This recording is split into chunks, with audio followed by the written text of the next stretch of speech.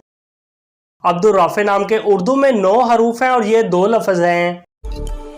अपने नाम का मीनिंग जानने के लिए कमेंट बॉक्स में लिखिए, चैनल को सब्सक्राइब कीजिए, वीडियो को लाइक और शेयर कीजिए। Thanks for watching.